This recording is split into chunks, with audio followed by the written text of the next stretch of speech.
we have to treat the pointers, but there is some difference between the variable and the pointer. Variable keep the data while pointer keep the address. ठीक है, ये major फर्क क्या है? Pointer refer करते हैं किसे? Memory address को। तो सबसे इम्पॉर्टेंट चीज़ क्या है? सबसे इम्पॉर्टेंट चीज़ ये है कि जब भी हम पॉइंटर पे वर्किंग करेंगे, we are working on memory address. Example मैं आपको ये दूं कि अगर ये मैंने एक वेरिएबल बनाया x, इसे मैं कोई डेटा रख देता हूँ, तो मैं यूँ बनाऊंगा ना, इंट या float x is equal to 70। तो इसमें इनिशियलाइजेशन और डिक्लेरेशन दोनों हो गई। ठीक है, इनिशियलाइजेशन और डिक्लेरेशन दोनों ही एक ही में हो गई है। तो इससे होगा क्या? यहाँ 70 चला जाएगा। तो 70 ये कहाँ रखा हुआ होगा? ये जो 70 है ये रखा हुआ होगा मेमोरी के अंदर, रैम के अंदर। ठीक है, रैम के अंदर ये रखा हुआ है। अच्छा, रैम के अंदर जो है, जो मेमोरी आपने सुना होगा कि रैम में जो चीज़ भी रखी जाती है ना, वो उसके रैम के एड्रेसेस होते हैं।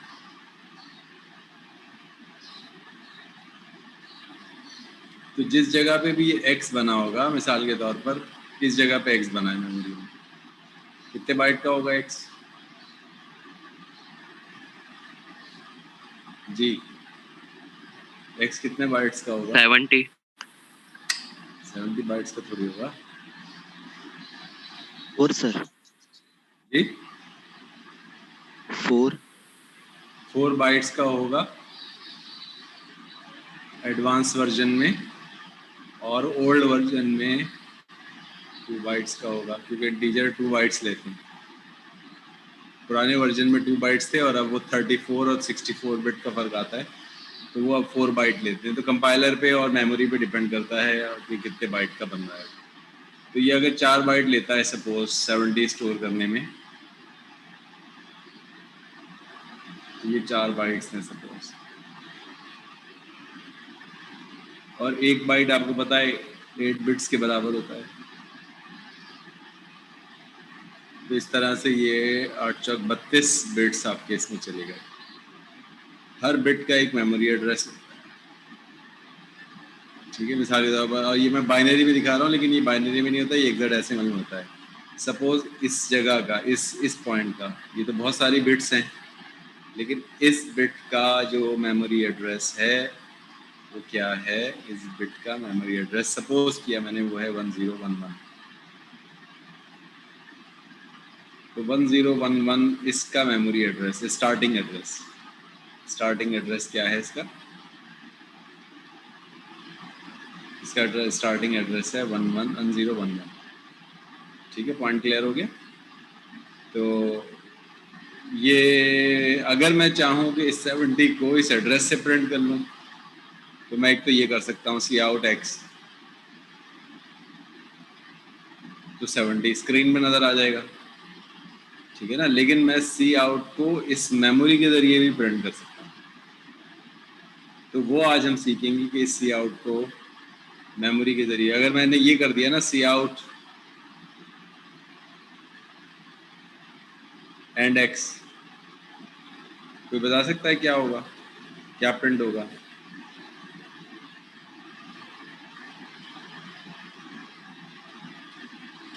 Anyone have idea about it? 70 address print होगा क्या सर, प्रिंट होगा? एड्रेस प्रिंट होगा, एक्स का एड्रेस। हाँ नेहा, तुम सही कह रही हो, एक्स का एड्रेस प्रिंट होगा, यानी 1011 जो मैंने वर्चुअल दिखाया है, पता नहीं एक्चुअली क्या होगा, कहाँ रखा होगा। जिस जगह रखा होगा जाहिर है उस जगह ही बना दिखाएगा वो। तो मैंने ये फर्ज किया था कि ये स्टार्ट कहाँ से हो रहा है, 1011 से, तो ये स्टार्टिंग एड्रेस दिखाएगा इसका। ठीक है,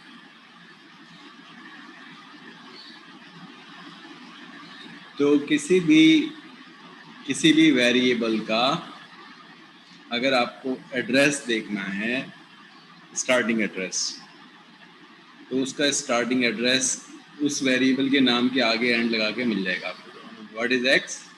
x is a variable. What is and x is the address of the variable x. Okay. Address of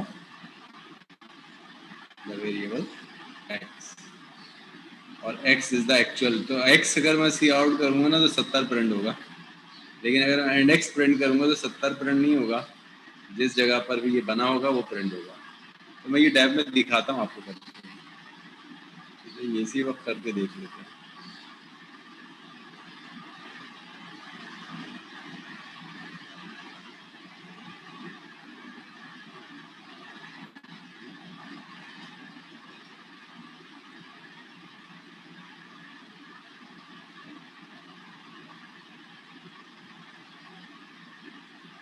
अच्छा, यहाँ मैं एक सिंपलेस्ट छोटा सा प्रोग्राम खोल रहा हूँ बीट, इसमें कुछ भी नहीं था, इसको मैं लेकिन एडिट कर लूँगा। स्क्रीन तो शेयर हो गई ना, नज़र आ रही? Yes sir. Yes sir. अच्छा, ये मैंने कैरेक्टर के हटा के इसको कर दे रहा हूँ इंटीजर, और एरे बनाने के बजाय इसको मैं वाई की दे रहा हूँ, और एक और भी बना देता हूँ फ्लोट जेड, एक और भी बना देता हूँ कैरेक्टर सी। 3 वेरिएबल बना दिए। अच्छा, इसमें डेटा भी रख दें, is equal to 50, Z is equal to 20.59, C is equal to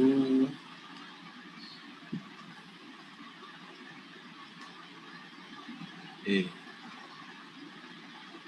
ये 3 वेरिएबल होंगे। अब अगर मैं करता हूँ ना सी आउट वाई, फिर मैं करता हूँ सी आउट जेड,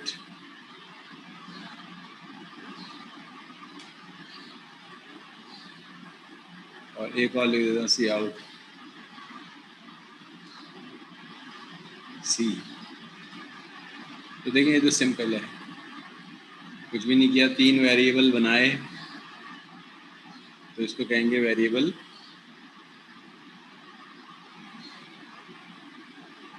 कैसे लगाते हैं कमेंट, डबल स्लैश से या सिंगल स्लैश से? Declare double. an integer variable and initialize it to 50।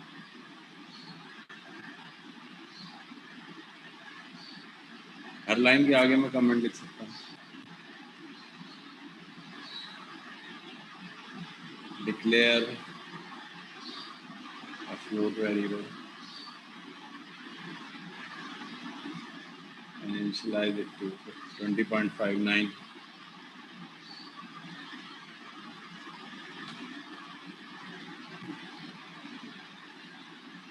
declare a character variable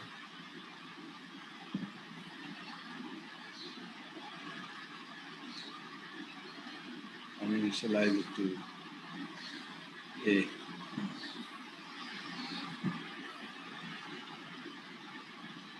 और ये सिर्फ वैल्यू प्रिंट कर रहा है और तो कुछ भी नहीं कर रहा। अब मैं इसे रन कर रहा हूँ,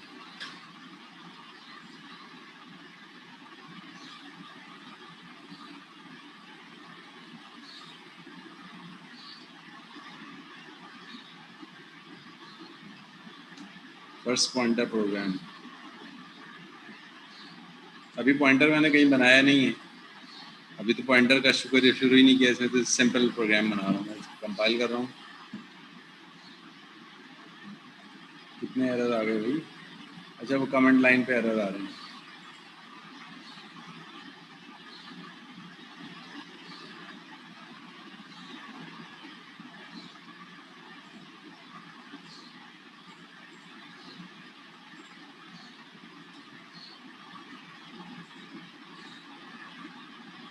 सर स्लैश गलत है सर शायद। Black back slash sir power Division slash backslash लगेगा। इस्तेमाल होगा सर।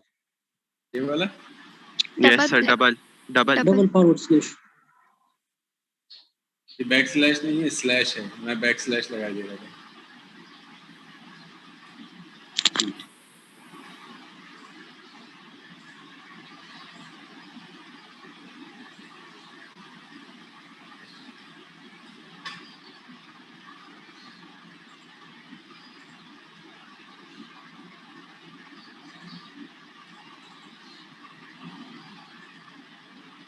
तो देखिए क्या प्रिंट हुआ, 50 20.59 ए।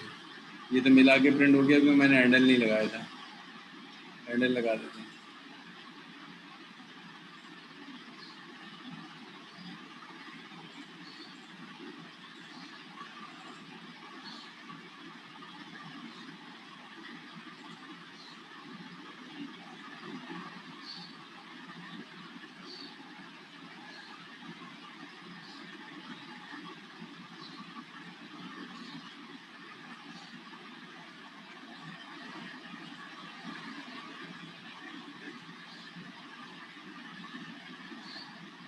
कंपाइल नहीं किया। अच्छा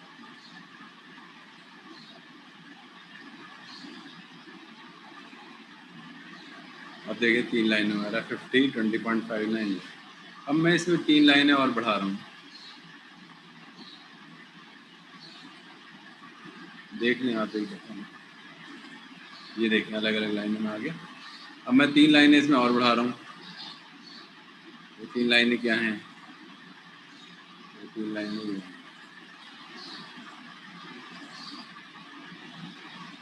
ये 3 लाइनें कॉपी करें और यहाँ पे भी पेस्ट कर दें। एक ही लाइन कॉपी।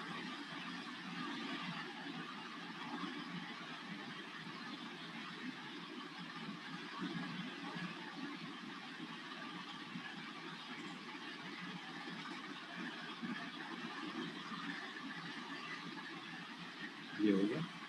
और यहाँ पे अब मैं y नहीं लिख रहा, मैं लिख रहा हूँ एंड y। यहाँ z नहीं लिख रहा, एंड z, ये एंड c।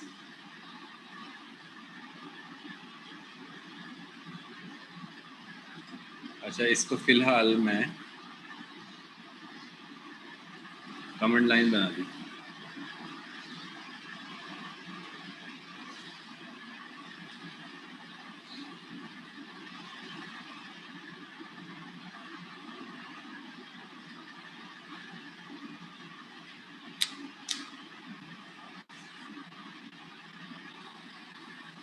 इसे अब मैं कंपाइल करता हूँ।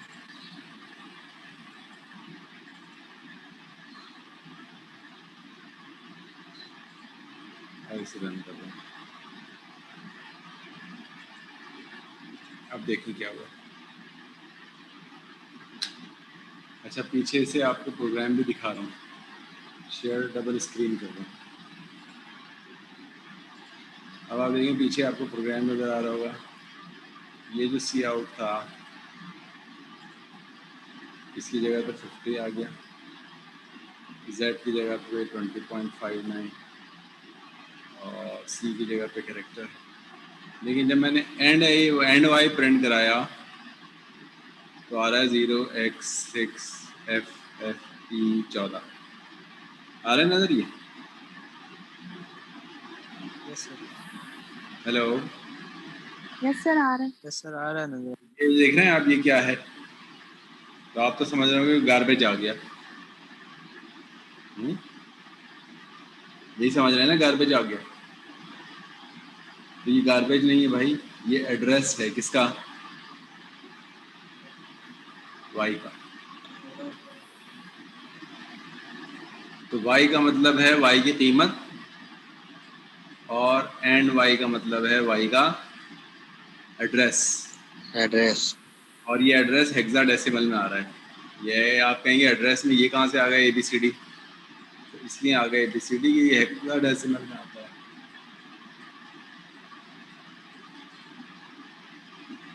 ये हेक्साडेसिमल नंबर है। और ये एड्रेस, अच्छा ये वाई जो मैंने बनाया है ये है 4 बाइट का।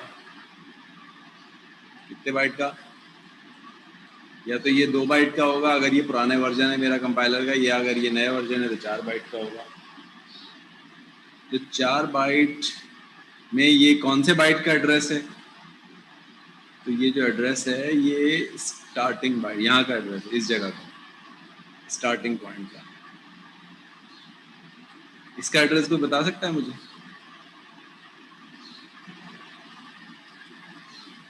वन 1 क्या मतलब? 4 1, जैसे आखिर में 4 है ना, तो फिर है ना उस ये नहीं, उल्टा नहीं, काउंट होती है। नहीं ऐसा नहीं आएगा। और कोई कोशिश करे? जी मोइस। हफ्सा क्या कह रही हो? सर ये जो 0 है इसकी जगह 1 आ जाएगा जो स्टार्ट में लिखा हुआ है। नहीं, वो 0x तो देखो है, ये 0x तो एड्रेस नहीं है। 0x एड्रेस का पार्ट नहीं है। एड्रेस सिर्फ ये है 6FFE14, ये एड्रेस है। 0x तुमने पढ़ा था ये, और उसमें ये जो एस्केप सीक्वेंस में बताया था कि 0x से कभी भी कोई नंबर शुरू होगा तो इसका मतलब सी लैंग्वेज में होता है कि वो हेक्साडेसिमल नंबर है।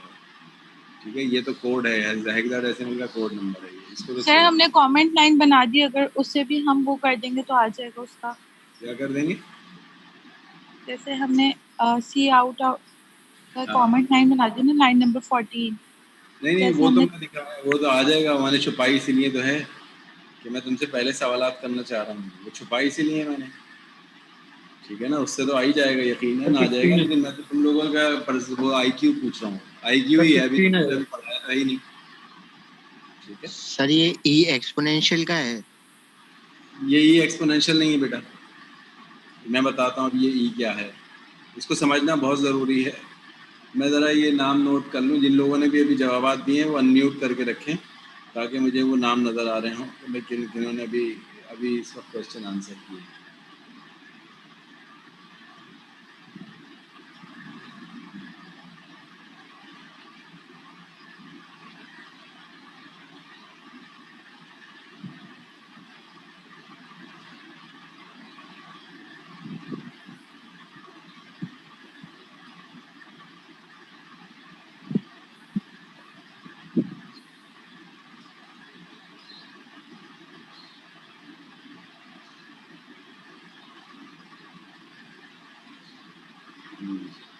एक मिनट रुक जाओ भाई, जरा हफ्सा का नाम पहली दफ़ा लग रहा है मुझे, या पहले लिखा हुआ मैंने?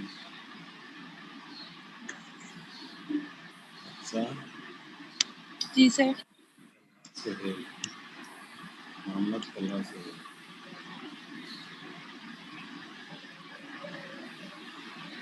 अच्छा जी, निहत आज का नाम पहले लिखा हुआ है तो मैंने दोबारा नहीं लिखा है।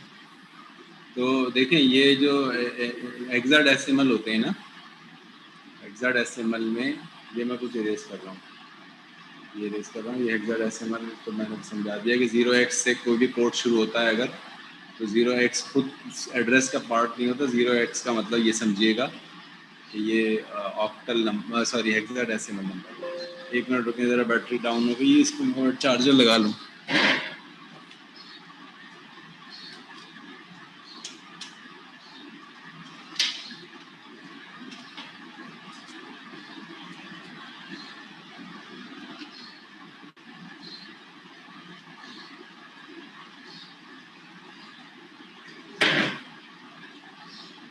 तो ये मैं अभी समझाता हूँ इसकी मीनिंग तुम्हें। हेक्साडेसिमल में जो डिजिट होते हैं ना हमारे 0 1 2 3 अप टू 9, 9 के बाद क्या आता है? 10। तो 10 को हेक्साडेसिमल में A कहते हैं, 11 को B कहते हैं, C D E F। तो 9 के बाद ये हो गया 10, ये हो गया 11, ये हो गया 12, ये हो गया 13, ये हो गया 14, ये हो गया 15। और G को क्या कहते हैं? सेम रहता है। जी क्या होता है हेक्साडेसिमल में? 16 है 16 होता है, नहीं सर, होता? 16 एज इट इज लिखेंगे। तो ये नहीं होता, एफ के बाद नहीं होते, क्योंकि हेक्साडेसिमल की जो बेस है वो 16 होती है। तो ये 16 होगा, देखो 1 से लेकर एफ तक गिनोगे तो 15 हो रहे हैं, और अगर 0 भी मिला लोगे तो फिर कितने हो गए? 16 डिजिट। जैसे 0 से 9 जब गिनते हो तो 0 से 9 कितने होते हैं? 9 होते हैं, 10। 10 होते हैं ना। तो इसी तरह से 0 से जब एफ तक गिनोगे तो 15 नहीं होंगे, एक्चुअली 16। तो बेस 16 इसको कहते हैं इसे। तो तुम्हें जैसे याद होगा बाइनरी है बेस 2, तो बेस 2 में कौन कौन से डिजिट आते हैं? 0 और 1, या 2 भी आ जाता है? 2 आ ही नहीं सकता इसमें, 3 आ ही नहीं सकता इसमें बाइनरी में। तो बाइनरी में से 0 और 1 आ सकते हैं। तो जो बेस होती है ना उससे एक कम तक आता है। 2 है बेस तो 0 1 आएगा, 16 है बेस तो 0 से 15 आएगा। तो 15 को 15 नहीं कहते एग्जाम में, एफ कहते हैं। तो ये जो एफ है ना, असल में ये एफ है 15, और ये जो ई है, ये ई है आपका 14, और ये 1 4 ये वाला है, ये 1 और 4। तो ये नंबर 6 एफ एफ ई 14, ई का मतलब एक्सपोनेंट नहीं है यहाँ पे, ई का मतलब यहाँ 14 है, ठीक है। तो ये हेक्साडेसिमल नंबर है ये आपका, इसका एड्रेस है ये।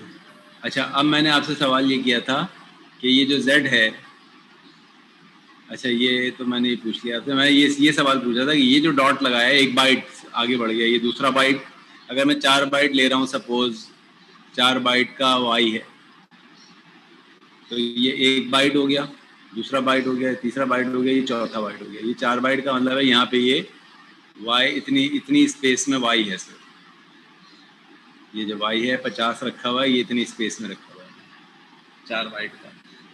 तो इस बाइट का एड्रेस, इस बाइट का एड्रेस 6FFE14 है। तो मेरा सवाल ये था, इस बाइट का एड्रेस क्या होगा, इस बाइट का एड्रेस क्या होगा, इस बाइट का एड्रेस क्या होगा?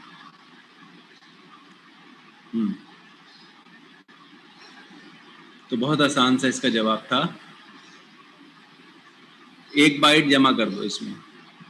तो 6FFE में 1 बाइट जमा करोगे तो 4 और 1 5 हो जाएगा, और एक ये हो गया EFF6, ये होगा इसका एड्रेस। इसका एड्रेस क्या होगा? ठीक है, 5 और 1 6 हो गए, और ये एक EFF6, ये इसका एड्रेस होगा। तो ये अभी एक हफ्ता निशाद जवाब दिया था कि मैं अगर इसका एड्रेस पूछना चाहूँ ना, इसका, तो मुझे बहुत आसानी से मिल जाएगा कि मैं Z को देखूं, Z कहाँ है, क्योंकि जहाँ से Y ख़त्म हुआ होगा वहीं से Z शुरू हुआ होगा, और जहाँ पे Z ख़त्म होगा वहीं से C शुरू होगा। तो Z कितने साइज़ का है? Z जो है वो फ्लोट है। फ्लोट, अगर मैं ये इंटीजर 4 बाइट ले रहा हूँ तो फ्लोट के 8 बाइट, तो ये 8 बाइट तक Z चल रहा होगा। और अगले कितने बाइट तक C चलेगा, कौन बताएगा? C कितने बाइट तक चलेगा एमन? सर 12। 1 बाइट चलेगा बेटा। C कैरेक्टर है, कैरेक्टर 1 बाइट का होता है, ओके सर। कैरेक्टर 1 बाइट का होता है, फ्लोट 8 बाइट का होता है, इंटीजर 4 बाइट का होता है। तो ये इस तरह से जहन में कैलकुलेशंस को लाओ, जब पॉइंटर समझ में आएंगे। अगर ये कैलकुलेशन समझ में नहीं आ रही है तो पॉइंटर समझ में आना मुश्किल है। ये पॉइंटर की कैलकुलेशन हो रही है अभी, समझ लो ये मैं पॉइंटर पढ़ा रहा हूँ तुम्हें अभी, हालांकि कहीं मैंने लफ्ज़ पॉइंटर का इस्तेमाल ही नहीं किया, बस सिर्फ एक चीज़ की है, वो एंड के साथ वेरिएबल का नाम लगा दिया। तो एंड के साथ वेरिएबल का नाम लगाओगे तो ये पॉइंटर है, समझ में आई? मैं इरेज करके दोबारा समझा रहा हूँ, अब समझा नहीं रहा हूँ, अब मैं रन कर रहा हूँ, बाकी जिन लाइनों को मैंने कमेंट लाइन किया था उन्हें हटा के दिखा रहा हूँ। अच्छा, अब मैं ये कर रहा हूँ इस प्रोग्राम में, ये जो मैंने 2 कमेंट लाइन लगाई थी उनको हटा रहा हूँ।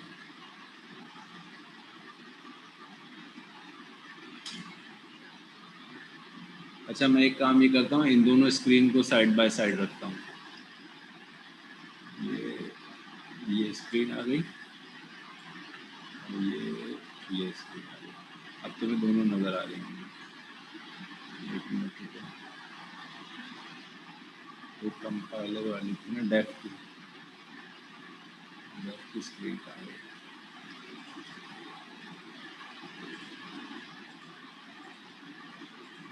ये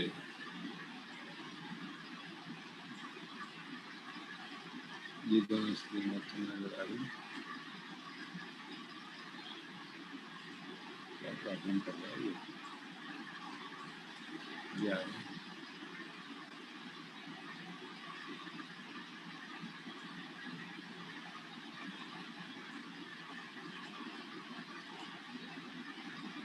आ रही है दोनों स्क्रीन नज़र?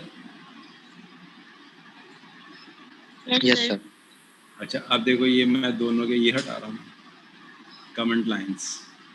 अब ये क्या करेगा, ये मुझे Z का स्टार्टिंग एड्रेस बता देगा और ये मुझे C का स्टार्टिंग एड्रेस बता देगा। और अगर ये तीनों वेरिएबल मेमोरी में बराबर बराबर बने हुए हैं तो एक का एड्रेस जहाँ ख़त्म होगा दूसरे का वहीं से शुरू होगा, ठीक है ना। मिसाल के तौर पर अगर 3 स्टूडेंट पड़ोसी हैं और ये एक स्टूडेंट का घर का एड्रेस है तो यहीं से बराबर में दूसरे स्टूडेंट के घर का एड्रेस है। अगर ये B13 है तो ये B14 होगा और ये B15 होगा, होगा नहीं होगा। तो इसी तरह ये 3 पड़ोसी हैं Y Z C, अगर इनके बराबर बराबर क्रिएट हुए हैं मेमोरी में तो जहाँ से इसका एड्रेस ख़त्म होगा वहाँ से इसका एड्रेस शुरू होगा, जहाँ से इसका एड्रेस ख़त्म होगा वहाँ से इसका एड्रेस शुरू होगा। तो ये एड्रेस बिल्कुल ऐसे ही जैसे हम आम उसमें करते हैं। एड्रेस का मतलब पॉइंटर। अच्छा, आगे चलते हैं, अब इसको कंपाइल करते हैं।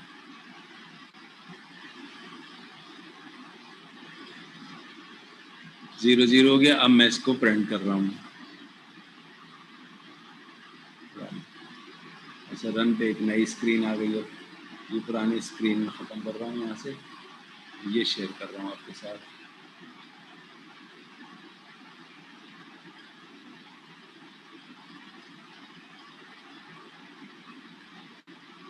ये स्क्रीन शेयर करनी पड़ेगी। Share these two। अब आपको दोनों नज़र आ रहे होंगे। अब आप देखिए क्या हुआ।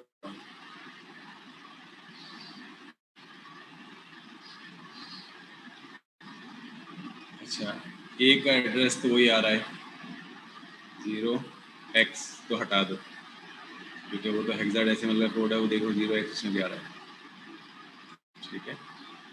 और 6FF E1C और 6FF E18।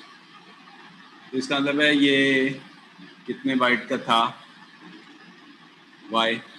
अगर मैं समझता हूँ 4 बाइट का था तो 6FF E1C में 4 ऐड कर दो। तो C का मतलब क्या बताया था, A का मतलब बताया था तुम्हें मैंने 10, B का मतलब 11, 12 सर। 12 और 4 मिल गए, कितने हो गए? 16। 16 का 6 हासिल का 1, ठीक है। और ये हो गया 2 और ये EFF6। तो ये 26 आ रहा था मेरे पास तो, लेकिन ये क्या दिखा रहा है आपको, ये 18 दिखा रहा है। तो मैं इसको अगर 2 बाइट फर्ज करके करूं, हो सकता है 2 बाइट में कैलकुलेशन कर रहा हूँ क्योंकि इंटीजर 2 बाइट होते हैं, ये 4 बाइट होते हैं। अभी देख लेते हैं 2 बाइट से कंफर्म हो रहा है एड्रेस या नहीं हो रहा। अच्छा, सी का मतलब क्या बताया था? 12। 12, 12 और 2 मिल गए 14। 12 और 4 वेरीफाई हो नहीं रहा।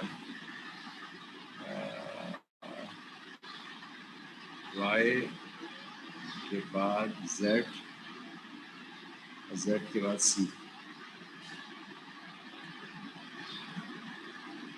4 बाइट, अगर मैं 2 बाइट लेता हूँ तो 12, 13, 14 बनते हैं। 14EFF 6 बनेगा, 18 आता है जबकि। बहरहाल आप इसको समझिए कि ये हेक्साडेसिमल की कैलकुलेशन है, पहली बात तो ये है, ठीक है ना। सी और 12 सर 24 आएगा ना, क्यों 24 क्यों आएगा? वो सी में जब 2 प्लस करेंगे 14 1 ऊपर तो 112। सही है, 24 आएगा, लेकिन ये तो 18 ही दिखा रहा है ना, ये तो 18 ही दिखा रहा है। तो बहरहाल ये जो मैं जो अज्यूम कर रहा था वैसे कैलकुलेशन नहीं हो रही, इसका मतलब है अलग अलग मेमोरी में क्रिएट हुआ हुआ है, ये अलग जगह क्रिएट हुआ हुआ है, ये अलग जगह जुड़ी भी नहीं है, इसका मतलब है। और आप देख भी रहे होंगे कि जब मैंने पिछली दफ़ा रन किया था तो यहाँ 1C नहीं आया था, कुछ और आया था, और इस सर दफ़ा 6 सर 6F 40 14 से। था, तो इस क्यों 14। आता है, चेंज इसलिए आता है कि हर अगर दफ़ा जो है नीचे वाले हर पॉइंटर को अगर ऐड कर रहे हैं 4 तो ऊपर वाला आंसर आ रहा है। क्या कह रहे हो, फिर से कहो। नीचे वाले का आंसर अगर ऐड कर रहे हैं ना 4 तो ऊपर मतलब वही वाला आंसर आ रहा है, सी वाला। अरे तो लेकिन अच्छा मैं देख लेता हूँ, 6FFE18 को ऐड करें 4 से। देख लेता हूँ चलो। 6FFE18 मैं आप क्या ऐड करूँ, 4 सर 4 ऐड करें। और ऐड करूँ तो 8 और 4 मिलके हो गए कितने, सी 12। 12 को तो सी से जाहिर करते हैं, कैरी नहीं होगा 1 3 और ये 6 6। हाँ ये सही कह रहे हैं, ये इसका मतलब है मेमोरी में YZC, तो इसका मतलब ये हुआ Z पहले उसने बनाया हुआ है और फिर उसने Y बनाया हुआ है और फिर उसने C बनाया हुआ है कुछ, ठीक है ना। ये सही कह रहे हैं, ये इसमें 4 ऐड कर रहा हूँ तो ये आ रहा है, ये वेरीफाई हो रहा है इससे। तो ये मेमोरी में कहाँ बना है एक्चुअली कंपाइलर पर डिपेंड करता है, सही है ना। ये जहाँ भी बनेगा वो उसकी लोकेशन, तो इसने पहले ये बनाया हुआ है Z और फिर उसके बाद बनाया हुआ है Y, और ये दोनों जुड़े हुए आ रहे हैं, YZ पहले Y बाद में। बहरहाल ये अब आपको मेरे ख्याल से कैलकुलेशंस कुछ समझ में आ रही होंगी, हेक्साडेसिमल की कैलकुलेशंस हैं, और हेक्साडेसिमल की कैलकुलेशंस आप सबको आनी चाहिए क्योंकि इसमें A B C D E F तक आता है। A का मतलब याद रखें 10 11 12 13 14 और ये 15। 15 के बाद 16 नहीं होता, 16 का मतलब है 10, जैसे 0 1 2 3 4 5 9, 9 के बाद क्या आता है, 9 के बाद 10। तो ये बेस 10 है ना, ये बेस 10 है डेसिमल सिस्टम। तो डेसिमल सिस्टम में 10 नहीं होता, 9 के बाद 10 आता है। तो 10 कहाँ से आता है, इन दोनों को जोड़ के आता है।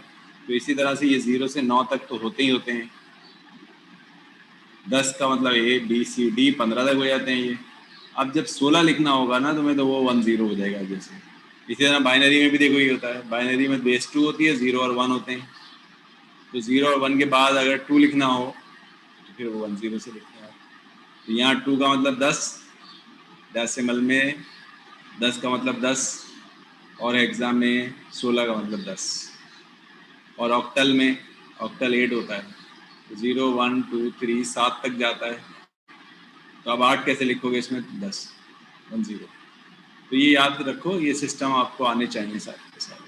आगे चलता हूँ मैं। अच्छा मैं इसमें कोई प्रेजेंटेशन नहीं बनाई थी मैंने, और मैंने किया ये है कि जो मेरी बुक थी उसमें जैसे जैसे पॉइंटर बहुत आसान तरीके से समझाया हुआ है, पॉइंटर उसमें, उसका पॉइंटर का चैप्टर मैंने खोल दिया था, तो बस उसको एक को थ्रू कर लो। लेकिन इनमें एक फ़र्क आएगा, वो फ़र्क ये आएगा क्योंकि किताब पुराने वर्जन में लिखी हुई है, तो सी आउट की जगह प्रिंट एफ लिखा हुआ है। तो जहाँ जहाँ भी प्रिंट एफ है आप वहाँ सी आउट कर लीजिएगा, और सीन की जगह स्कैन एफ लिखा हुआ है। उल्टा कह रहा हूँ, स्कैन एफ की जगह सीन लिखा हुआ है। तो जहाँ जहाँ पर भी चैप्टर में स्कैन एफ आएगा वहाँ आप सीन कर लीजिएगा, और जहाँ जहाँ भी प्रिंट एफ आएगा वहाँ सी आउट कर लीजिएगा, तो बिल्कुल चलेगा प्रोग्राम आपका, सही है। अब मैं चैप्टर खोल रहा हूँ आपके सामने कि पॉइंटर कैसे बनाते हैं। याद रखें पॉइंटर कुछ नहीं है, पॉइंटर बस ये है, एंड वाई ये पॉइंटर है, एंड जेड ये पॉइंटर सर है, एंड सी ये पॉइंटर है। जी बेटा। सर आपने जो अभी हेक्साडेसिमल का चार्ट फ्लो चार्ट बनाया था वो कैपिटल ABCD रखा था और आउटपुट जो स्मॉल ABCD, तो इसका कोई इफेक्ट नहीं होता? नहीं होता है, कैपिटल ए का कोड है वो 60। 10 ऐसा ही है। मैं ये पूछना चाह रहा हूँ कि आउटपुट में स्मॉल ABCD आ रहा है, तो ये इसमें आपने बताया था आज के कोड के भी होते हैं कुछ, तो वो अमल दखल तो नहीं है यहाँ पर?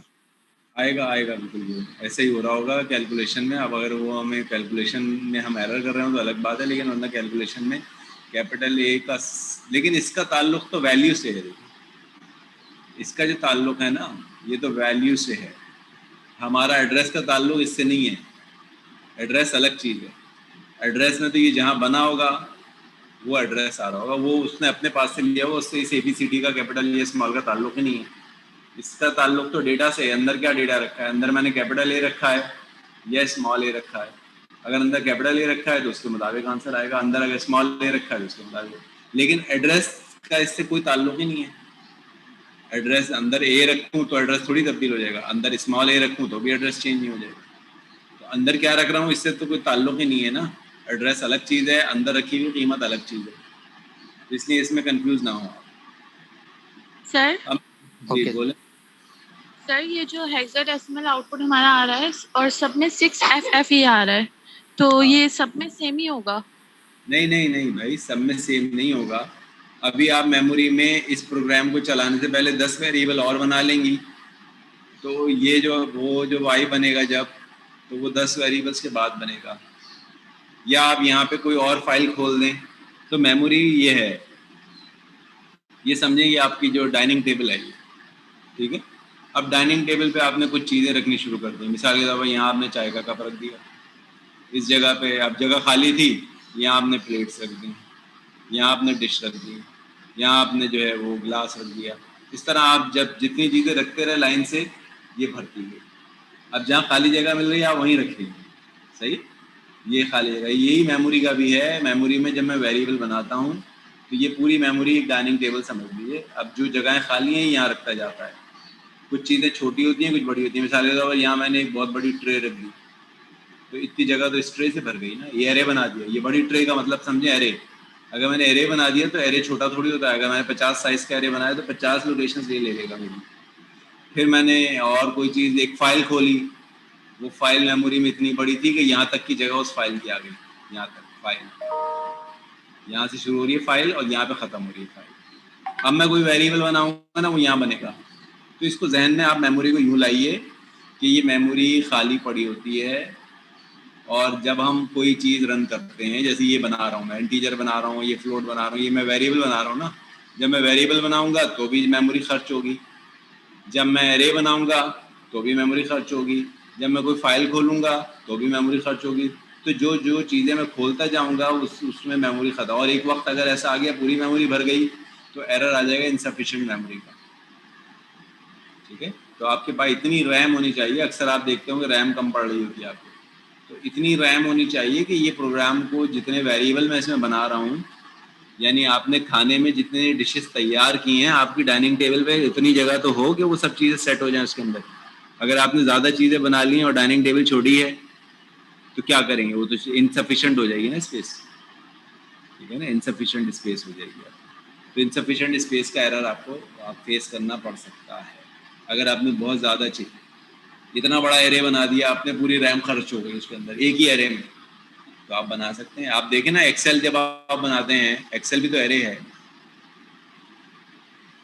ये एक्सेल बनती है, कॉलम होते हैं, रोज होती हैं, 2 डायमेंशनल एरे है ना, ये मैंने एग्जांपल भी दी थी आपको एक्सेल की। तो अगर मैं कितनी शीट्स खोलता है वो बाय डिफ़ॉल्ट, एक वर्कबुक में कितनी शीट्स होती हैं? जल्दी बताओ भाई, जिसको भी आता है वो बता दे, मैं इसमें नोट कर लूँगा उसका नाम, क्योंकि ज़रूरी नहीं है जो लोग प्रोग्रामिंग में एक्सपर्ट हों वो MS ऑफिस में भी एक्सपर्ट हों। हो सकता है कुछ लोगों को MS ऑफिस बहुत अच्छा आता हो और उन्हें प्रोग्रामिंग ना आती हो सकता है बहुत से लोगों को प्रोग्रामिंग आती हो MS ऑफिस ना आता हो। जी मुझे जल्दी बताओ, एक वर्कबुक में कितनी शीट्स होती हैं एक्सेल में? किसी को नहीं आता यार, तुम लोग पढ़ते ही नहीं हो लगता है मुझे। एक MS ऑफिस में तो यार वो लोग भी एक्सपर्ट होते हैं जो थोड़ा बहुत जो है वो थोड़ा बहुत काम कर रहे होते हैं कंप्यूटर पर।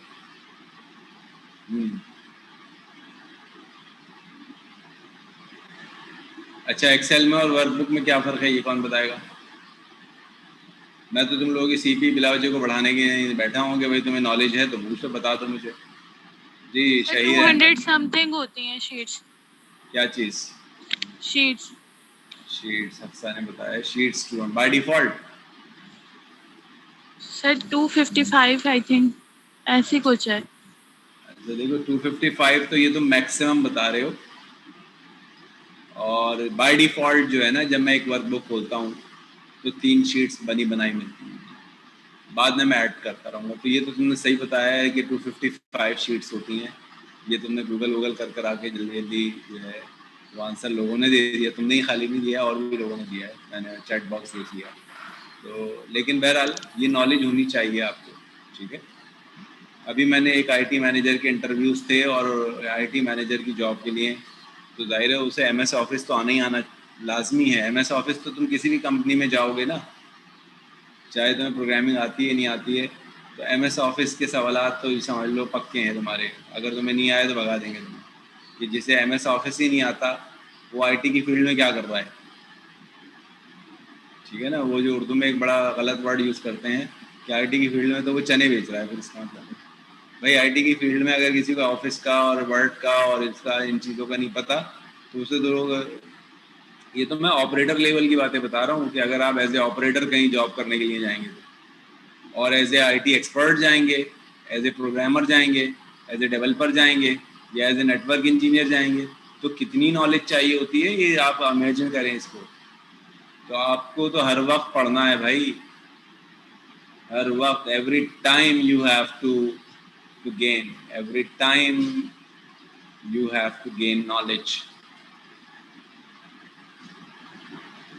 मैं इस वक्त 55 साल का आपके सामने बैठा हूँ, अभी भी लर्निंग नहीं करूँगा ना तो पीछे रह जाऊँगा, समझ में आई? अभी भी ना, हर वक्त नॉलेज लर्न कर रहा है। IT की फील्ड तो इतनी ज़्यादा वेरिएंट है कि इसमें हर लम्हे चेंजेस आती हैं, और हर लम्हे आपको अपडेट करना होता है अपने आप को, और अगर आपने नहीं किया तो गए आप पीछे। चलो मैं वो पॉइंटर पे वापस आता हूँ, इतनी लंबी डिटेल हो गई। ये पॉइंटर का चैप्टर मैंने खोला हुआ था, आ रहे नज़र अब पॉइंटर? इस चैप्टर के कंटेंट्स यहाँ नज़र आ रहे हैं आपको। इस चैप्टर में हमने ये बताया है पॉइंटर होते क्या हैं, इसका इंट्रोडक्शन है, और फिर पॉइंटर यूज़ कैसे करते हैं। पॉइंटर जैसे वेरिएबल डिक्लेयर करते हैं, वेरिएबल सबसे पहला काम क्या करते हैं, वेरिएबल डिक्लेयर करते हैं। फिर क्या करते हैं, वेरिएबल को असाइन करते हैं वैल्यू, और फिर क्या करते हैं, वेरिएबल को यूज़ करते हैं प्रोग्राम में। तो ऐसे ही पॉइंटर में भी ये तीनों चीज़ें करनी हैं आपको। सबसे पहला काम क्या करेंगे, पॉइंटर डिक्लेयर करेंगे। फिर क्या करेंगे, पॉइंटर असाइन करेंगे, कोई एड्रेस असाइन करेंगे। वेरिएबल को वैल्यू असाइन करते हैं, ठीक है, लेकिन पॉइंटर को एड्रेस असाइन करते हैं और फिर उसे यूज़ करेंगे। सही है?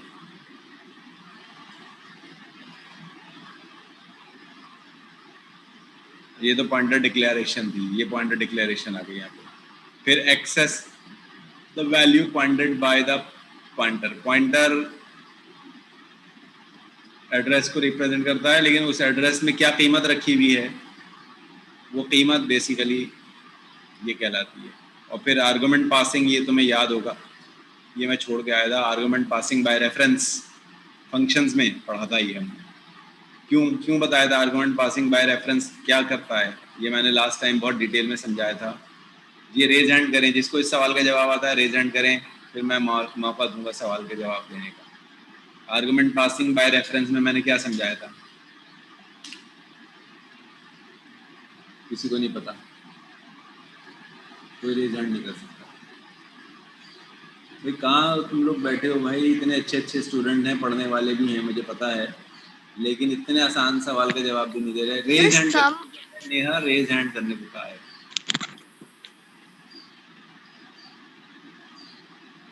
जी खालिद। सर मैनी इनपुट्स और मैनी आउटपुट्स।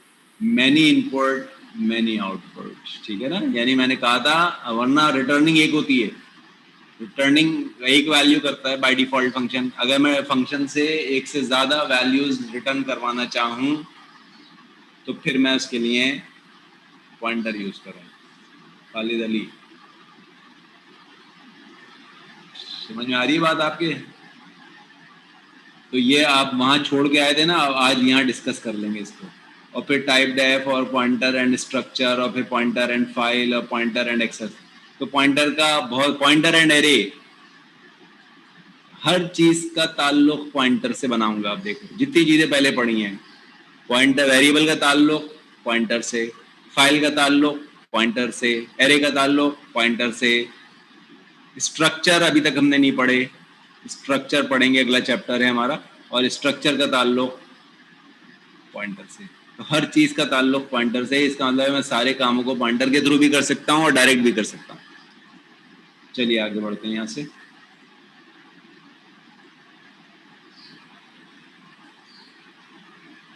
ये तो यूजेस आ रहे हैं पॉइंटर के। Because the pointer store address of memory, therefore it is fast. ठीक है, ये पॉइंटर क्यों बनाते हैं हम, उसकी ये रीजंस लिखी हुई हैं कि एड्रेस पे अगर मैं डायरेक्ट काम करूंगा ना, तो इसको लो लेवल प्रोग्रामिंग कहते हैं।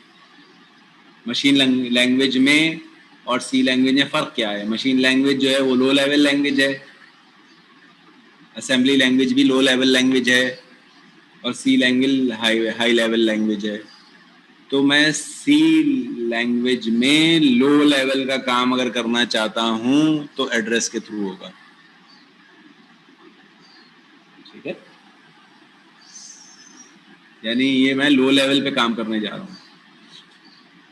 तो पहली चीज तो ये फास्ट हो जाता है अगर मैं एड्रेस के थ्रू काम करता हूं, तो ये फास्ट हो जाएगा, प्रोग्राम की स्पीड बढ़ जाती है।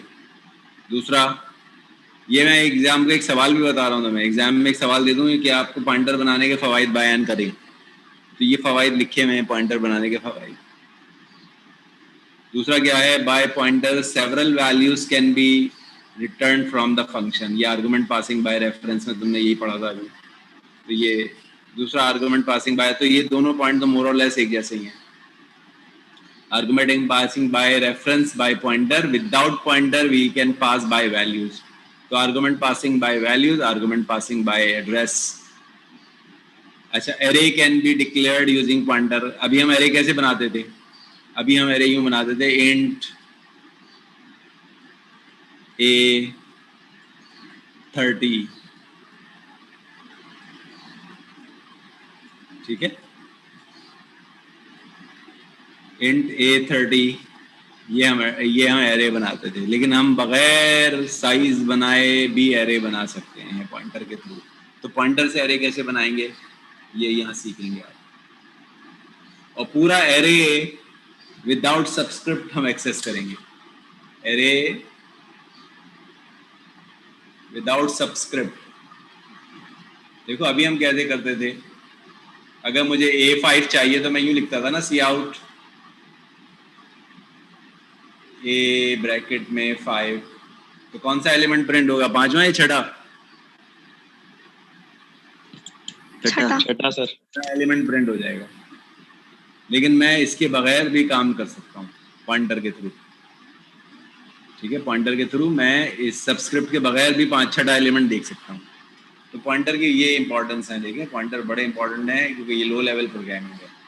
अच्छा, स्ट्रिंग्स, इस किताब में एक अलग चैप्टर है, उसका नाम है स्ट्रिंग प्रोसेसिंग। स्ट्रिंग्स बड़ा इंपॉर्टेंट चैप्टर है, ये अगर मौका लगेगा तो पढ़ाऊंगा, अगर नहीं टाइम बचे शायद ना पढ़ा पाऊँ। डेटा फाइल एक और है, बहुत अहम चैप्टर है। और फंक्शंस, को फंक्शंस को फंक्शन में भी पास कर सकते हैं, passing function to the function.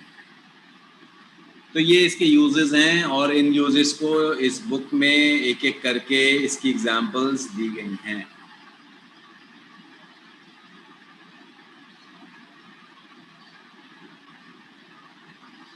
अब पहला काम शुरू हो रहा है, पॉइंटर डिक्लेयर कैसे करते हैं। तो लेकिन मैं तो ये तो बहुत मुश्किल काम कह दिया, पॉइंटर डिक्लेयर कैसे हैं। ख्वाजा इब्राहिम से सवाल है, ख्वाजा इब्राहिम। जी सर। अच्छा ख्वाजा, एक वेरिएबल डिक्लेयर करते हैं, जरा तुम ये बता दो मुझे। एक वेरिएबल y डिक्लेयर करना है, कैसे करेंगे?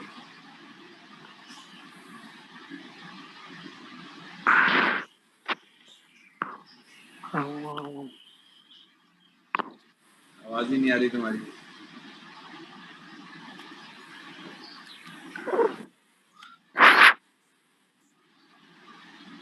जवाद ने कुछ आंसर दिया लेकिन ये सही आंसर नहीं है। मैं तो कह रहा हूँ एक वेरिएबल डिक्लेयर करना है। जावेद खान,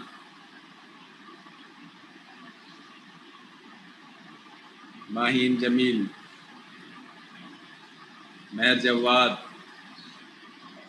जी इतना सर। आसान सवाल पूछ लिया। एक वेरिएबल डिक्लेयर कर इंटीजर y। इंटीजर y, कौन सा मुश्किल सवाल था? ठीक है, अब मैं कह रहा हूँ नहीं, अब मैं ये तो है वेरिएबल डिक्लेरेशन, वेरिएबल डिक्लेरेशन। अब मैं क्या कह रहा हूँ, मैं कह रहा हूँ पॉइंटर डिक्लेरेशन कैसे करते हैं। तो देखो कैसे करते हैं, data type star pointer value, बस। तो अगर मैं एक पॉइंटर डिक्लेयर करना चाह रहा हूँ ना, यूँ लिखूंगा इंटीजर स्टार वाई। तो यह वाई वेरिएबल नहीं है, ये वाई अब पॉइंटर है। वेरिएबल में क्या रखते हैं, टी मत। तो वाई को तो मैं कह दूं वाई इक्वल टू 60, तो वाई में 60 चला गया। तो पॉइंटर में क्या रखते हैं, एड्रेस। एड्रेस, तो एंड वाई, %। हाँ एम% वाई। तो देखो वाई में वाई और स्टार वाई, ये जो वाई बनाया है इसको चलो तुम पी वाई कर दो, इसका नाम बदल रहा हूँ क्योंकि सेम में कंफ्यूजन हो रहा है।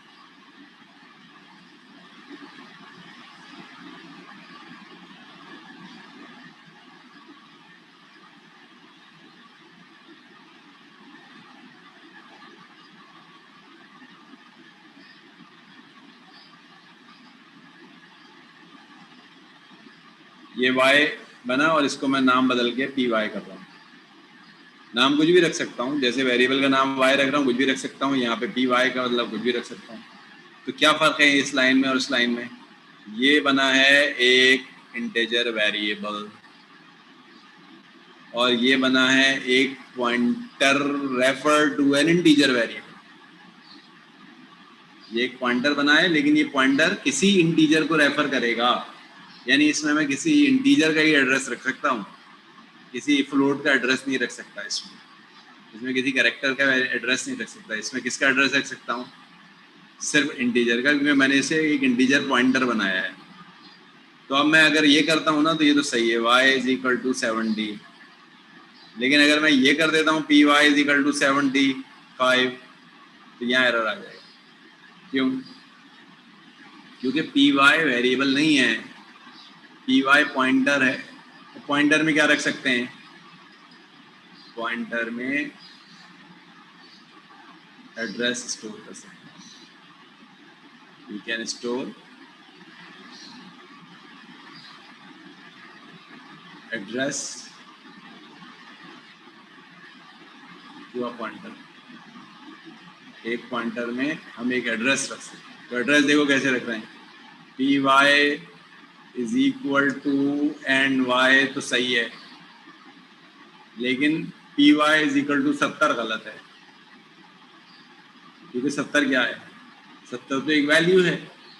तो पॉइंटर में वैल्यू नहीं रख सकते, पॉइंटर में एड्रेस रख सकते। क्लियर हो गया ये पॉइंट? Yes sir. अच्छा, आगे बढ़ते हैं।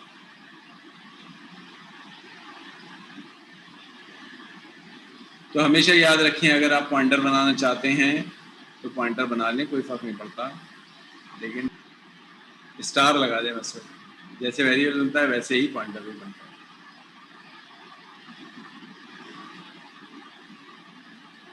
अब ये एग्जांपल आ रही है। अब ये पॉइंटर में मैं रखूंगा कैसे value, pointer variable is equal to and और फिर वेरिएबल, जिस वेरिएबल का एड्रेस रखना है उसको यहाँ लिखें। लेकिन एक शर्त है, क्या शर्त है, ये जो वेरिएबल नेम है और ये जो पॉइंटर है इनकी टाइप सेम होनी चाहिए। अगर ये पॉइंटर किसी और टाइप का है और वेरिएबल किसी और टाइप का है तो ये अलाउड नहीं है। अब अगर उस पॉइंटर से मुझे वैल्यू देखनी है उसकी तो मैं क्या करूंगा, स्टार पॉइंटर। तो दो चीजें समझिए आप, y integer y is equal to 70। Integer y is equal to 70, इसका मतलब क्या हुआ, इसका मतलब ये हुआ कि एक वेरिएबल बना और उसमें 70 स्टोर हो गया। अगर आप ये कहते हैं सी आउट एंड y और अगर आप कहते हैं सी आउट y, क्या फर्क है इन दोनों लाइनों में?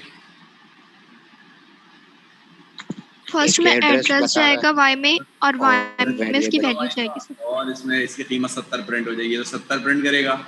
लेकिन ये हो सकता है ये प्रिंट कर रहा हो 0xff1c16 तो नहीं होगा, 15 ये प्रिंट कर रहा हो सकता है।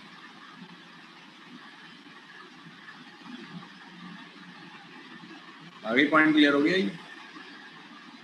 अब मैं क्या कर रहा हूँ, मैं इस y में ये स्टोर करवा सकता हूँ एड्रेस, नहीं एंड y में, एंड y का एड्रेस एक पॉइंटर बना के कर सकता हूँ।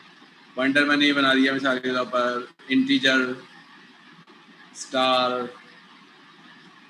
ptr y। What is ptr y?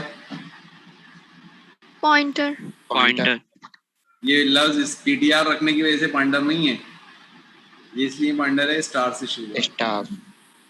अब मैं ये कर सकता डायरेक्ट पॉइंटर। हूँ y is equal to and y, ये तो दुरुस्त है।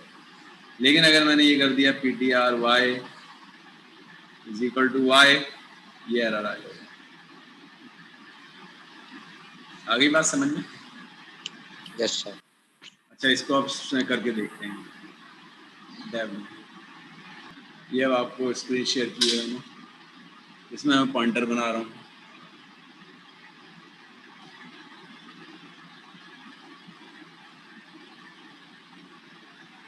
यही तीनों वेरिएबल कॉपी कर रहा हूँ और इन्हीं तीनों वेरिएबल्स से तीन पॉइंटर बना रहा हूँ, ptr py static pz static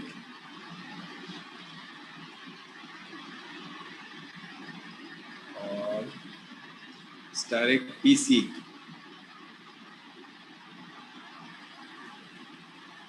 ये तीन पॉइंटर बन गए। py का मतलब ये मैंने इसमें मैं y का एड्रेस रखूंगा, इसलिए मैंने इसे py कर दिया। लेकिन ये ज़रूरी नहीं है मैं इसमें y का ही एड्रेस रखूं, मैं किसी दूसरे का भी एड्रेस रख सकता हूं। लेकिन बशर्त क्या है, कोई दूसरा वेरिएबल भी अगर इंटीजर का है तो उसका एड्रेस भी रख सकता हूँ। मिसाल के तौर पर मैं ये भी एग्जांपल दे देता हूँ। अगर मैंने कर दिया integer x is equal to 92, तो ये x भी इंटीजर है, तो मैं ये भी कर सकता हूँ कि ये जो मैंने y बनाया है py में मैं x का एड्रेस रख सकता हूँ। क्यों? Same data type. Same data type. तो मैं हर इंटीजर वेरिएबल का एड्रेस py में रख सकता हूँ। इससे ये मत समझिएगा कि ये पॉइंटर जो है सिर्फ y का एड्रेस रख सकता है, ये हर इंटीजर वेरिएबल का एड्रेस अपने पास दर स्टोर कर सकता है। अब मैं करके दिखाता हूँ स्टोरिंग। ये तो एड्रेस प्रिंट हो रहे थे, आप देखें। अब मैं यहाँ एड्रेस स्टोर कर रहा हूँ एड्रेस क्या स्टोर कर रहा हूँ, कैसे स्टोर होंगे address, P Y is equal and Y. तो क्या कर रहा हूँ मैं, ये पी वाई जो कि पॉइंटर है उसमें वाई का एड्रेस रख रहा हूँ, मैं चाहूँ तो एक्स का रख सकता हूँ। अच्छा, अगली लाइन में क्या करता हूँ, P Z is equal and Z, इसमें मैंने जेड का एड्रेस रख दिया, ये भी अलाउड है। और P C is equal and C, ये भी अलाउड है। लेकिन अगर मैंने ये कर दिया P Z is equal and x, अब एरर आ जाएगा, इस चौथी लाइन पे एरर आ जाएगा। क्यों आएगा, क्योंकि एक्स जो था वो तो इंटीजर वेरिएबल था और जेड जो था प्लॉट प्लॉट है वो। जेड, पी जेड जो था वो कैरेक्टर पॉइंटर था, नहीं सर प्लॉट है। फ्लोट Float है। पॉइंटर। पी जेड जो था वो फ्लोट पॉइंटर था और एक्स इंटीजर वेरिएबल है, तो इंटीजर वेरिएबल का एड्रेस फ्लोट पॉइंटर में नहीं रख सकता, इंटीजर वेरिएबल का एड्रेस इंटीजर। अभी देखो इसको तो मैं कर देता हूँ डबल स्लैश, तो मुझे अगर मैं ये 3 लाइनें प्रिंट करा दूं सी आउट से, ये 3 लाइनें, और मैं ये पेस्ट कर रहा हूँ इधर, और इनके आगे वाई नहीं लिख रहा, पी वाई पी जेड, तो क्या प्रिंट होगा, और फिर ये 3 लाइनें प्रिंट कर रहा हूँ। अब की दफ़ा में मैं P Y P Z P C से आगे स्टार लगा के कर रहा हूँ, अब क्या प्रिंट होगा जी। अब देखें बहुत टेक्निकल है ये चीज़ें, और यही चैप्टर ख़त्म हो जाएगा, बड़ा चैप्टर नहीं है, छोटा सा चैप्टर है, बस आपने यही समझना है कि इसमें क्या रख सकते हैं, दैट्स ऑल। कभी आप ये समझ रहे हो कि भाई ये चैप्टर तो अभी शुरू हुआ है, अभी तो बहुत चीज़ें आएंगी यकीनन आएंगी, लेकिन इसमें बस यही चीज़ें हो रही होंगी जो अभी सिखा आपको कि किस में क्या रख सकते हैं, ठीक है। मिसाल के तौर पर ये एक टी कप है,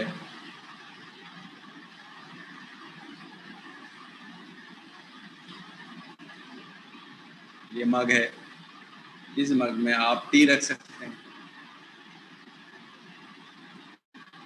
अब अगर आप कोशिश करें कि इसमें आप पेट्रोल रख लें,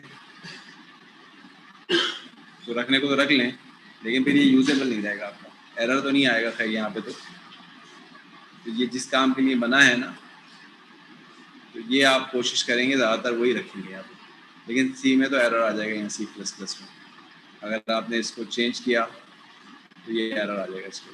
तो मैं अब इसको रन कर रहा हूँ आपके सामने, ये डेव की स्क्रीन नज़र आ रही है आपको? अच्छा, अभी सेव नहीं किया था मैंने, 1 मिनट याद रखें कि इसको सेव कर लें।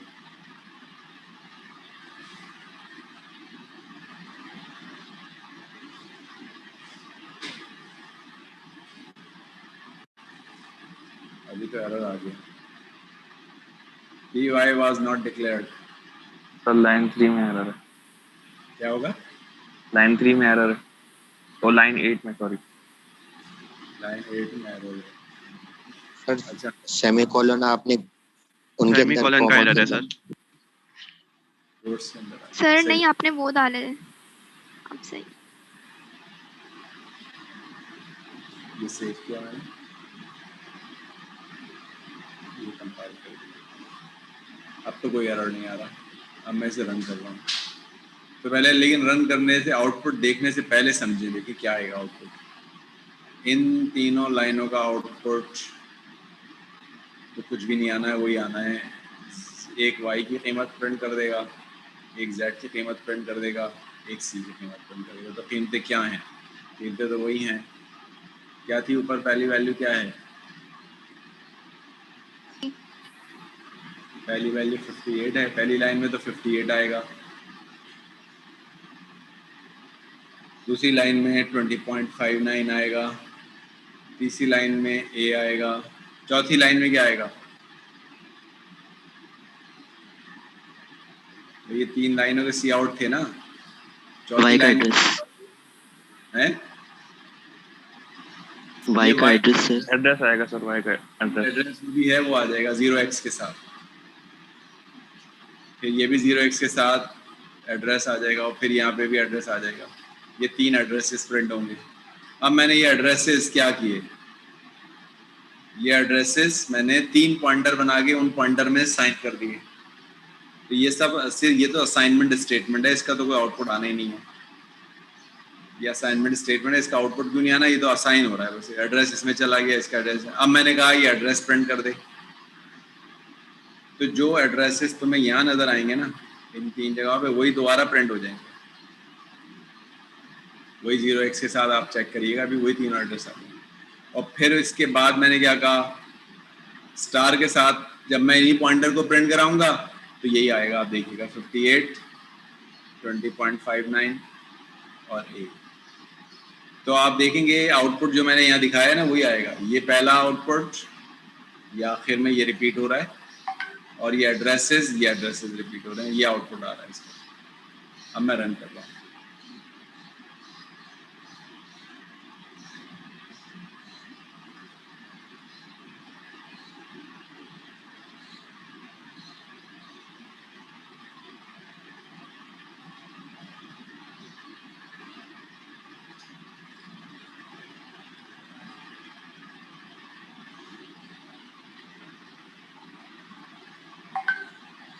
अब देखें दोनों आउटपुट आ रहे हैं, और जो मैं समझा रहा था बिल्कुल वैसे ही आ रहे हैं। पहले 3 आ गए, फिर 3 एड्रेस आ गए, और फिर वही 3 एड्रेस रिपीट हो गए। आप देखें ये रहे। क्यों? बस फर्क क्या है, यहाँ पे ये एड्रेस मैंने पॉइंटर के थ्रू प्रिंट कराए, और यहाँ पे मैंने एड्रेस एंड के साथ प्रिंट कराए। वही एंड के साथ मैंने असाइन किए और फिर वो प्रिंट कराए, और फिर ये मैंने पॉइंटर से वैल्यूज प्रिंट करा दी। तो पॉइंटर से वैल्यूज कैसे प्रिंट कराते हैं, स्टार लगा देते हैं। अगर आप पॉइंटर से वैल्यू प्रिंट कराना चाहते हैं, pointer values, pointer refer to the values, तो स्टार से। तो स्टार के 2 मकसद हैं। देखें, स्टार का एक मकसद तो डिक्लेरेशन के वक्त, पॉइंटर डिक्लेरेशन के वक्त हम स्टार यूज कर रहे हैं, और पॉइंटर का दूसरा मकसद है कि हम वैल्यू देखने के लिए फिर स्टार यूज करते हैं। तो ये 2 पर्पसेस हैं इसके।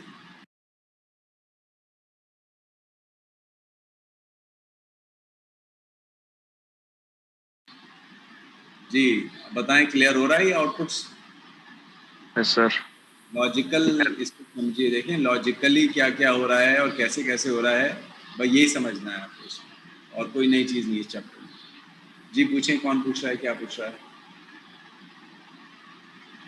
Any question? सर एक चीज पूछनी थी, यहाँ पे जो 0x66 मतलब हर बार 6FF से स्टार्ट होगा ये एड्रेस जो स्टार्ट हो रहा है? क्या होगा एड्रेस? 0x6FF से स्टार्ट हो रहा है हर बार। अभी या तो ये पहले हो रहा होगा, ये बाद में हो रहा होगा। अभी हम देख चुके हैं थोड़ा सा कि ये उल्टा हो रहा है। नहीं, स्टार्ट 0x6FF बार बार आ रहा है हर बार। नहीं, 0 बार बार तो देखो यूं आ रहा है। तो मैंने तुम्हारा एड्रेस है मिसाल के तौर पर B16 FD एरिया, ठीक है, और तुम्हारे बराबर वाले का एड्रेस क्या है, FD एरिया B17। तो ये तुम कहोगे भाई ये FB से शुरू हो रहा है, ये भी FB से शुरू हो रहा है, ये भी B से शुरू हो रहा है, ये भी B से शुरू हो रहा है, तो ये क्या सबका ऐसे शुरू होगा? तो जवाब है नहीं। समझ में आई?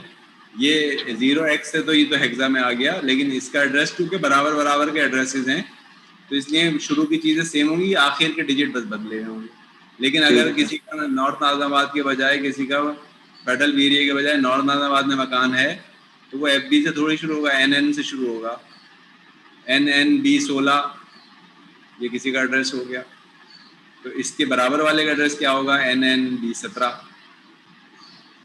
तो इसलिए ये आप जहाँ मेमोरी में ये बने हैं उस जगह में अगर ये बराबर बराबर के बने हुए हैं तो ये बराबर बराबर के एड्रेस आएंगे। अगर ये दूर दूर के बने हुए हैं, ये अलग जगह बना हुआ है, ये अलग जगह बना हुआ है, तो ये सब चेंज हो जाएंगे, ये 6 विक्स सब चेंज हो जाएंगे। लेकिन हाँ 0x चेंज नहीं होगा, क्योंकि 0x तो कोड को रिप्रेजेंट कर रहा है, हेक्साडेसिमल कोड को रिप्रेजेंट कर रहा है। तो बहुत टेक्निकल है देखिए चीज़ें, और लेकिन एक दफ़ा समझ में आ जाएंगी तो आप कर लेंगे आसानी से। कोई इतना मैं ये नहीं कहूँगा मुश्किल है, बस सिर्फ समझना क्या है, पॉइंटर कैसे बनते हैं, पॉइंटर को असाइनमेंट्स कैसे होती हैं, और पॉइंटर से वैल्यूज़ कैसे बनती हैं। तो असाइनमेंट कैसे होती हैं, एंड लगा के असाइन कर देते हैं, और स्टार लगा के वैल्यू को तो प्रिंट करने के लिए भी स्टार लगाते हैं, डिक्लेयर करने के लिए भी स्टार लगाते हैं। दोनों के मकसद सेम है। कंपाइलर खुद डिसाइड करेगा कि अगर आपने ये यूँ लिखा है int स्टार y, इसका मतलब है आप इंटीजर टाइप का एक पॉइंटर डिक्लेयर कर रहे हैं। ये डिक्लेयर कंपाइलर खुद समझ लेगा डिक्लेयर है।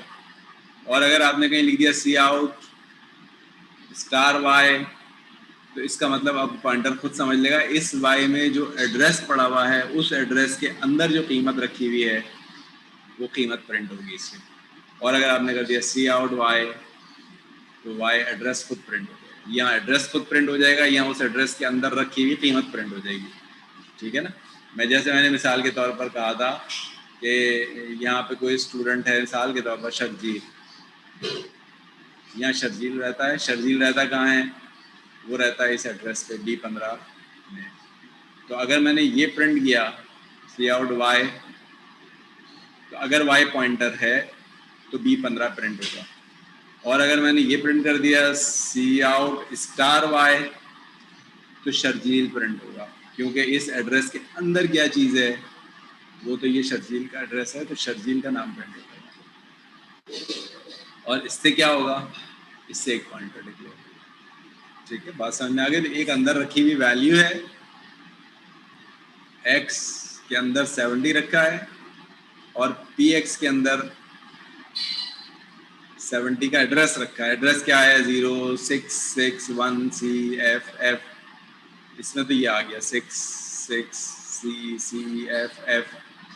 लेकिन अगर मैंने ये कर दिया ना स्टार px, तो स्टार px में इस एड्रेस को उठाएगा और इस एड्रेस पे जाएगा और मुझे 70 दिखाएगा। ये 70 प्रिंट होगा। क्यों? क्योंकि ये जो px है ये इसके एड्रेस को रिप्रेजेंट कर रहा है, x के, और x के एड्रेस के अंदर क्या है, जब मैं एग्जांपल में दे रहा हूँ शर्जील जैसे, तो अंदर क्या है 70, तो 70 प्रिंट होगा। और कोई क्वेश्चन है तो पूछ लें भाई, वरना मैं तो लेक्चर अब ख़त्म कर रहा हूँ। इस चैप्टर को पढ़ें डिटेल में, और बहुत सारी नई नई चीज़ें इसमें आपको सीखने को मिलेंगी। अभी आपको नई चीज़ें टेक्निकली क्या समझाऊंगा आगे। अगर आप तो ये कहते हैं ना y में अगर 17 है, तो अगर मैं कहूँ सी आउट y+1, क्या प्रिंट होगा?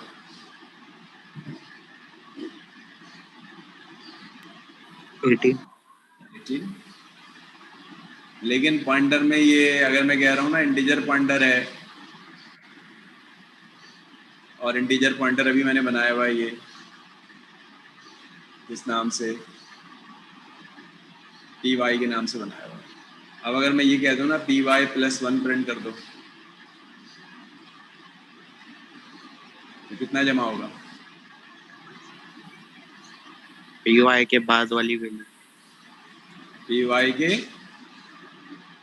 py के बाद जो आना पॉइंटर डिक्लेयर हुआ होगा। सर जो एड्रेस होगा उसमें प्लस हो जाएगा 1 प्लस हो जाएगा। एड्रेस तो ये रहा 6FFDFC, ये किसका एड्रेस है? ये y का एड्रेस है, ये रहा। तो इसमें अगर मैं एक ऐड करता हूँ तो C में एक ऐड करोगे, C दायर करता है 9 10 12 को ये हो जाएगा सर, डी डी बन जाएगा वो। F का मतलब है 15 नहीं सर, डी बन जाएगा ना ये सी। है? सर सी में 1 ऐड होगा, 13 होके डी बन जाएगा।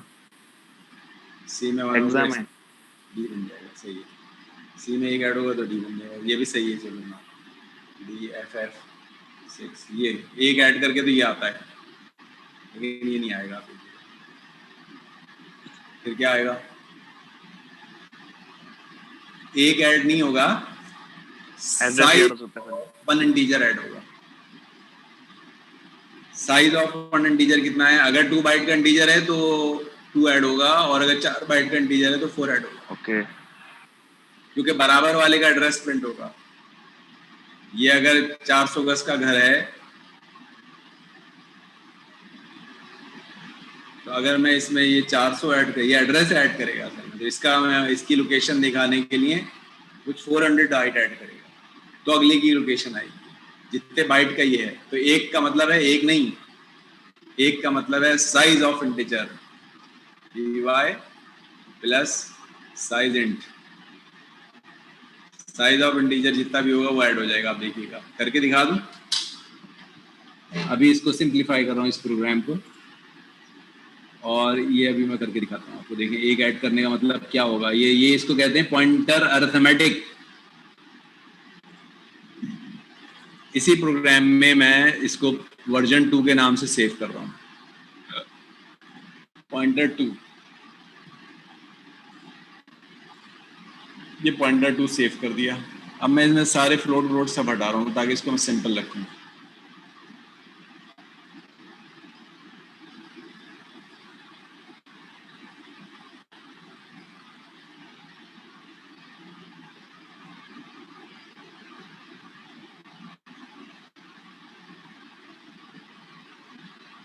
बस मैंने ये शुरू की लाइनें रखी, लेकिन अब मैं आपको दिखा रहा हूँ पॉइंटर क्या है, py। ये है ना, py प्रिंट कर रहा हूँ, ये एड्रेस प्रिंट हो रहा है।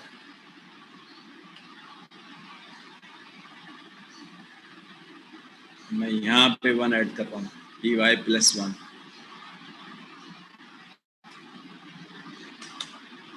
और यहाँ पे मैं प्लस 1 कर रहा हूँ। तो यहाँ पे प्लस 1 करने में और यहाँ पे प्लस 1 करने में ज़मीन आसमान का फ़र्क है। यहाँ पे मैं एड्रेस में एक जमा कर रहा हूँ, यहाँ पे मैं वैल्यू में एक जमा कर रहा हूँ। जब मैं वैल्यू में एक जमा करूँगा तो 1 से 1 ही ऐड होगा। y की कीमत 50 थी, तो 50 में एक जमा हो जाएगा, 51 हो जाएगी। ठीक है ना, 50 में एक जमा हो जाएगा, 50 में एक जमा हो जाएगा तो 51 हो जाएगी वैल्यू। लेकिन जब मैं एड्रेस में एक जमा करूंगा तो एक जमा नहीं होगा, एक इंटीजर का साइज ऐड हो जाएगा। अगर इंटीजर 4 बाइट का है तो 4 जमा हो जाएगा, और अगर एक इंटीजर आपके मेमोरी में 2 बाइट का है तो 2 ऐड होगा। तो ये साइज को जमा होना ये बड़ा टेक्निकल है, इसको समझिए। मैं रन कर रहा हूँ इसे।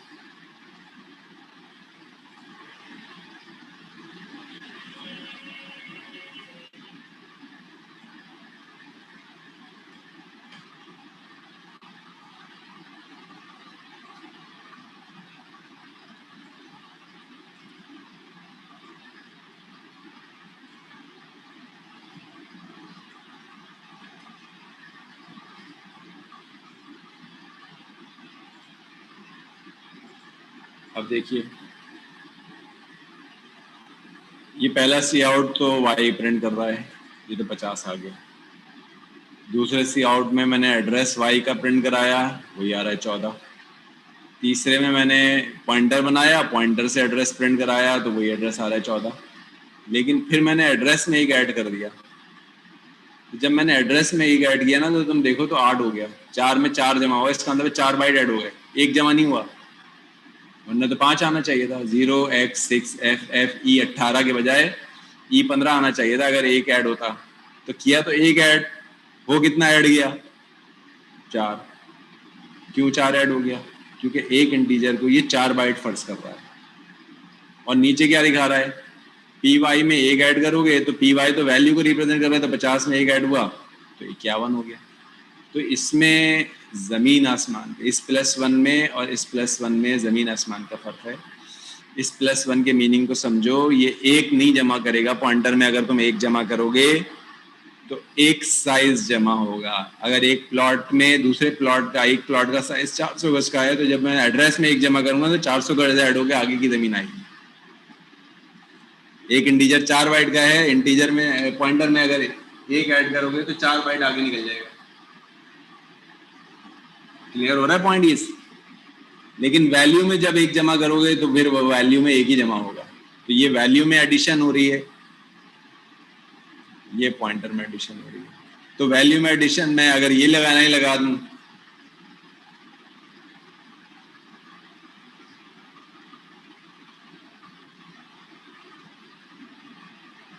अब क्या ऐड होगा, क्या प्रिंट होगा?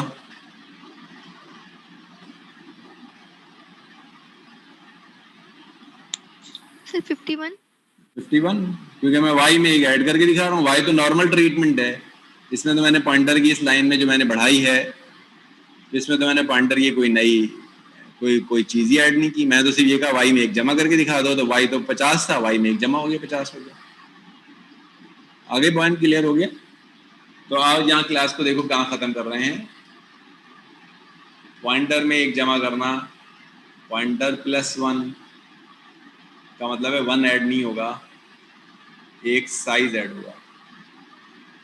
ठीक है, एक साइज ऐड होगा। और वैल्यू में एक ऐड करना, तो एक का मतलब एक ऐड होगा। समझ में आ गई बात? मिसाल के तौर पर मैं तुमसे ये कह रहा हूँ, तुम अमेरिका में हो और एक ऐड कर लो, एक नोट ऐड कर लो। अगर वो एक नोट जो है वो $100 का है, तो तुम्हारी $100 अमाउंट बढ़ेगी, एक नहीं बढ़ेगी। तो यहाँ साइज के बराबर बढ़ेगी, जितना साइज का नोट ऐड करोगे उतनी ही वैल्यू बढ़ेगी। यहाँ एक का मतलब एक बढ़ेगा, वैल्यू में एक का मतलब एक बढ़ेगा, और यहाँ पॉइंटर में एक का मतलब है साइज बढ़ेगा, एक साइज। इंटीजर का साइज 4 दिखा रहा है, फ्लोट का साइज 8 और कैरेक्टर का साइज 1। तो कैरेक्टर में अगर तुम कैरेक्टर पॉइंटर में एक जमा करोगे तो एक का मतलब एक ही बढ़ेगा आगे, क्योंकि कैरेक्टर का साइज ही 1 होता है, फ्लोट का साइज 8 होता है, इंटीजर का साइज 4 होता है। बस दैट्स ऑल फॉर टुडे। अब इसका चैप्टर आप लोग अच्छी तरह पढ़ें और इंशाल्लाह नेक्स्ट टाइम फिर हम इसको आगे बढ़ाएंगे। जी, कुछ कहना है तो लोग रुकें, वरना जिन लोगों ने कुछ नहीं कहना वो आगे चले जाएं, लेफ्ट कर लें। जी जैन सर आपने कहा था आज वाइवा लेंगे स्टूडेंट्स का। यार अभी तो बहुत देर हो गई है, अभी तो वाइवा मेरा अभी हिम्मत नहीं है लेने की। ठीक है ओके सर।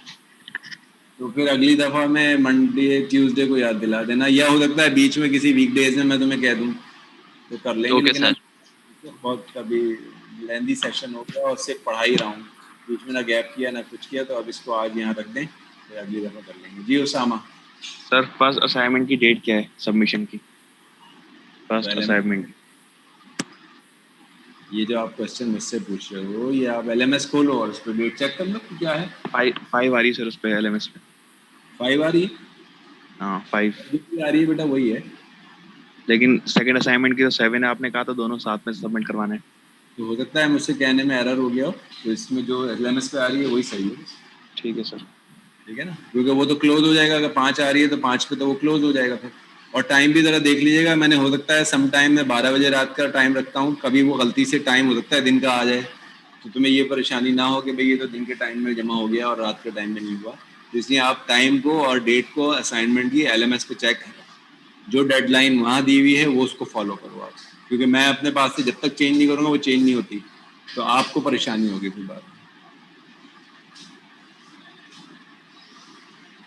क्वेश्चन किसी को है तो रुके मीटिंग में, वरना मीटिंग से लेफ्ट कर लें। सर ये पॉइंटर्स वाले की स्लाइड कहाँ से मिलेंगी? चैप्टर मैंने बुक तुम्हें सेंड की है ना, ये अपनी मुझे इसको दी है मैंने जैन को। यस सर ठीक है। मैंने पूरी बुक दी है, उसमें चैप्टर 14 खोल लेना।